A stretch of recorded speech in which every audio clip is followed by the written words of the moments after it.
বরিশালে একটি প্রাথমিক বিদ্যালয়ের পুরনো অবকাঠামো বিক্রি করে দিয়েছে একটি চক্র। অভিযোগ উঠেছে নিলাম নীতিমালা না মেনেই খুলে নিয়ে যায় স্বেচ্ছাসেবক দলনেতা গাজী রাসেল।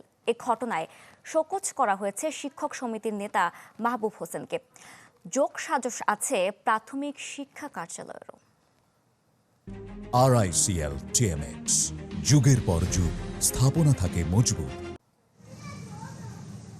বরিশালের মেহেন্দিগঞ্জের মেঘনা পার, যেখানে বড় টিনশেডের স্থাপনা ছিল খন্তাখালী পুরাতন সরকারি প্রাথমিক বিদ্যালয়ের, এখন সেখানে শুধু পড়ে রয়েছে ইট।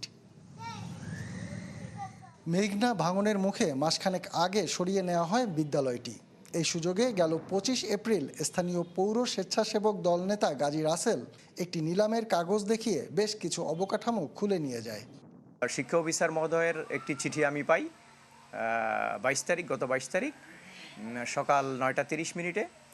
আমি চিঠিটি পরে তাৎক্ষণিক 9টা 34 মিনিটে আমি সহকারী উপজেলা শিক্ষা অফিসার মহোদয়কে ফোনে জানাই।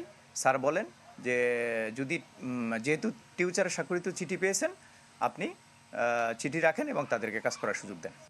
গাজী রাসেলের দাবি, উপজেলা প্রাথমিক শিক্ষক সমিতির সাধারণ সম্পাদক মাহবুব হোসেন ও উপজেলা সহকারী প্রাথমিক শিক্ষা কর্মকর্তাকে নগদ 3 লাখ টাকা দিয়ে কিনেছেন ভবনটি। তাদের কাছ থেকে নিয়েছেন নিলামের কাগজ, কিন্তু সরকারি সামগ্রী ব্যাংকের চালান ছাড়া কেনা যায় কিনা এমন প্রশ্নের দিতে পারেননি সদুত্তর। স্কুলে কাগজ দিছি, সে বলছে সে অফিসে যোগাযোগ করছে, কাজ করার অনুমতি দিচ্ছে, আমরা কাজ করছি। এই আমার তথ্য এতটুকু। এ ঘটনায় নিজেকে নির্দোষ দাবি করেন শিক্ষক সমিতির নেতা মাহবুব হোসেন।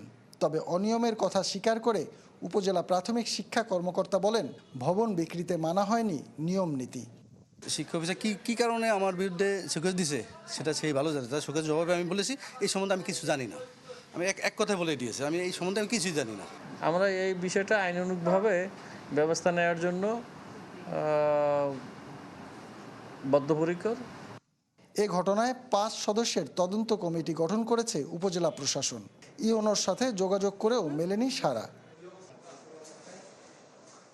কাউসার হোসেন রানা, চ্যানেল 24, বরিশাল।